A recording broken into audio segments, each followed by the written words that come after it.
ತುಂಬಾ ಸಿಂಪಲ್ ಆಗಿ ರುಚಿಯಾಗಿ ಫ್ರೆಶ್ ಆಗಿ ಮಸಾಲೆ ರುಬ್ಬಿ ಪಲಾವ್ನ ಯಾವ ರೀತಿ ಮಾಡ್ಕೊಳ್ಳೋದು ಅಂತ ತೋರಿಸ್ಕೊಡ್ತಾ ಇದ್ದೀನಿ. ಸೊ ಫಸ್ಟಾಗಿ ಈ ಪಲಾವ್ ಮಾಡ್ಕೊಳ್ಳೋದಕ್ಕೋಸ್ಕರ ನಾನಿಲ್ಲಿ ಈ ಗ್ಲಾಸ್ ಅಳತೆಯಲ್ಲಿ 1 ಗ್ಲಾಸ್ ಆಗುವಷ್ಟು ಅಕ್ಕಿ ತೊಗೊಂಡಿದ್ದೀನಿ. ಅರ್ಧ ಬಾಸ್ಮತಿ ಅಕ್ಕಿ, ಅರ್ಧ ನಾರ್ಮಲ್ ಸೋನಾ ಮಸೂರಿ ಅಕ್ಕಿ ತೊಗೊಂಡಿರೋದು.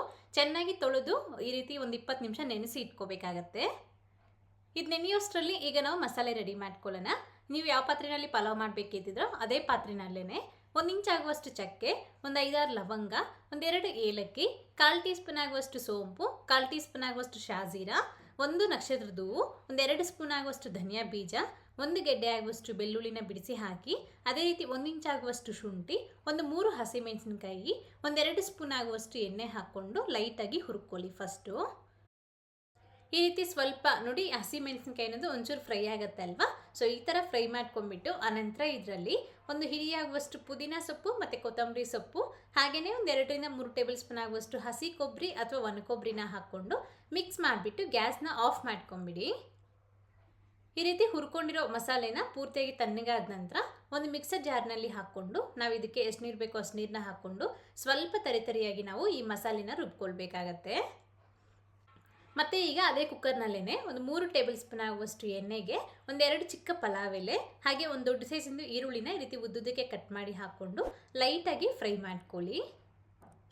ಈ ಥರ 1-2 ನಿಮಿಷ ಫ್ರೈ ಮಾಡಿಕೊಂಡ್ರೆ ಸಾಕು. ಆನಂತರ 1 ಕಪ್ ಆಗುವಷ್ಟು ಬೀನ್ಸು, ಒಂದು ಅರ್ಧ ಕಪ್ ಆಗುವಷ್ಟು ಕ್ಯಾರೆಟು, ಹಾಗೆ ಸ್ವಲ್ಪ ಬಟಾಣಿ, ಹಾಗೆ ಫಸ್ಟ್ ರುಬ್ಬಿಟ್ಟಿಟ್ಕೊಂಡಿರೋ ಮಸಾಲೆ, ಹಾಗೆ 1-2 ಟೇಬಲ್ ಸ್ಪೂನ್ ಆಗುವಷ್ಟು ಮೊಸರು, ಅರ್ಧ ಟೀ ಸ್ಪೂನ್ ಆಗುವಷ್ಟು ಬಿರಿಯಾನಿ ಮಸಾಲ, ಒಂಚೂರು ಅರಿಶಿನದ ಪುಡಿ, ರುಚಿಗೆ ತಗ್ಗಷ್ಟು ಉಪ್ಪನ್ನ ಹಾಕ್ಕೊಂಡ್ಬಿಟ್ಟು ಚೆನ್ನಾಗಿ ಮಿಕ್ಸ್ ಮಾಡ್ಕೊಳ್ಳಿ.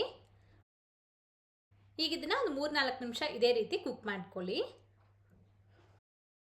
ಈ ಥರ ತರಕಾರಿ ಹಾಗೆ ಮಸಾಲೆ ಏನೋ ಚೆನ್ನಾಗಿ ಕುದಿಯುವಾಗ ಹೀಗೆ ಇದಕ್ಕೆ ನಾವು ಅಕ್ಕಿನ ಹಾಕ್ಕೊಳ್ಬೇಕು.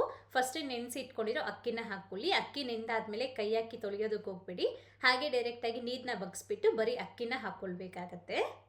ಅಕ್ಕಿ ಹಾಕ್ಕೊಂಡು ಒಂದ್ಸತಿ ಮಿಕ್ಸ್ ಮಾಡಿ. ಮತ್ತು ಇದಕ್ಕೇನೆ 1-2 ಗ್ಲಾಸ್ ಆಗುವಷ್ಟು ನೀರನ್ನ ಹಾಕ್ಕೊಳ್ಳಿ. 1 ಗ್ಲಾಸ್ ಅಕ್ಕಿಗೆ 2 ಗ್ಲಾಸ್ ಆಗುವಷ್ಟು ನೀರನ್ನ ಹಾಕಿ ಚೆನ್ನಾಗಿ ಮಿಕ್ಸ್ ಮಾಡಿಬಿಟ್ಟು ಕುದಿಯೋವರೆಗೂ ಇದನ್ನ ಹಾಗೆ ಬಿಡಬೇಕು. ಕುದಿಯೋದಕ್ಕೆ ಶುರು ಆದಮೇಲೆ 1 ಟೀ ಸ್ಪೂನ್ ಆಗುವಷ್ಟು ತುಪ್ಪನ ಹಾಕ್ಕೊಂಡು ಚೆನ್ನಾಗಿ ಮಿಕ್ಸ್ ಮಾಡಿಬಿಟ್ಟು ಲಿಡ್ನ ಕ್ಲೋಸ್ ಮಾಡಿ 1-2 ವಿಸಿಲ್ ಹಾಕಿಸ್ಕೊಳ್ಳಿ.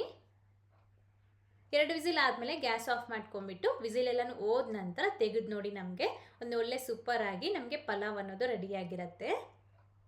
ನೋಡಿದ್ರಲ್ವಾ ಎಷ್ಟು ಚೆನ್ನಾಗಿ ರೆಡಿಯಾಗಿದೆ ಅಂತ ಅಂದ್ಬಿಟ್ಟು. ನೀವು ಸಹ ಈ ವಿಧಾನದಲ್ಲಿ ಟ್ರೈ ಮಾಡಿ ನೋಡಿ, ತುಂಬ ಚೆನ್ನಾಗಿರುತ್ತೆ. ಮಾಡಿದ್ದಾದ್ಮೇಲೆ ಹೇಗೆ ಬಂತು ಅಂತ ಮರಿದೆ ಕಾಮೆಂಟ್ ಮಾಡಿ. ಹಾಗೆ ಇವತ್ತಿನ ವಿಡಿಯೋ ಇಷ್ಟದ್ರೆ ಲೈಕ್ ಮಾಡಿ, ನಿಮ್ಮ ಫ್ರೆಂಡ್ಸ್ಗೂ ಫ್ಯಾಮಿಲಿ ಮೆಂಬರ್ಸ್ಗೂ ಶೇರ್ ಮಾಡಿ. Thank you. Keep watching Neelu cooking.